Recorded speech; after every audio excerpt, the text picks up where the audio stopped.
G'day everyone, Scott here from NZ Mortgages bringing you this week's weekly update. We've got quite a bit of momentum in the office at the moment and things seem to be picking up, and there just seems to be a little bit more positivity around the market at the moment, particularly in the property investment space. Every day, every week, seem to be talking to more and more property investors who are looking to get back into the market. And look, there's so much stuff happening, interest rates are still quite high. Of course, we've got an election coming up at the end of the year as well, and whether National get in or Labor get in, property investors are still looking to, make some moves in the market at the moment, and a lot of them are sort of saying, look, even if they don't get things like interest deductibility back, if they were to buy something now, and this is not just new builds, it's existing stock as well, if they were to buy something now and in 2 years, 3 years time they look back and see, hey, property's gone up again by 10% and say rents have gone up by $50 a week, they'd actually be pretty happy, and that's regardless of whether interest deductibility comes back or not. I was fortunate enough to hear from Centrix this week, so they're a large credit reporting agency in New Zealand,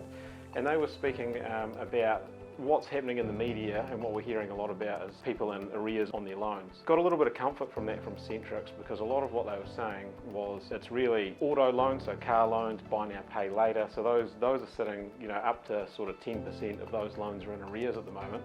But mortgage lending is very, very safe. That's still sitting quite low. Has gone up a little bit, but still around 1.34% of mortgages are in arrears. So that's actually quite normal and not something to be too worried about. But it does affect people that are applying for lending. So if people are behind on their payments for a car loan, if they're behind on buy now, pay later is not up to scratch, then sometimes that can affect their loan application. So it's really important that you have clean accounts. If you're looking to buy your first home, for example, 3 months of clean accounts, because those credit reports actually report back sometimes up to 2 years on your, even phone bill, power bill, any bank statements, any unarranged overdrafts. They actually report through positively and negatively to those credit reporting agencies, and the banks actually get to see those. Another thing that's happened this week is interest rates have changed a little bit. So for example, a lot of the banks have increased their 1 year rate further, and that's not necessarily because of increased costs for them.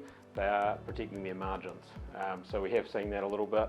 We're still recommending fixing for 1 year, up to 2 years, but certainly no more than 2 years, because we do see there's going to be some downward pressure on interest rates in the near future. So that's about it from me this week, but of course, if you have any lending needs, if you want to talk to an expert, please get in touch with the team at NZ Mortgages, 0800 100 300 or nzmortgages.co.nz. Thank you.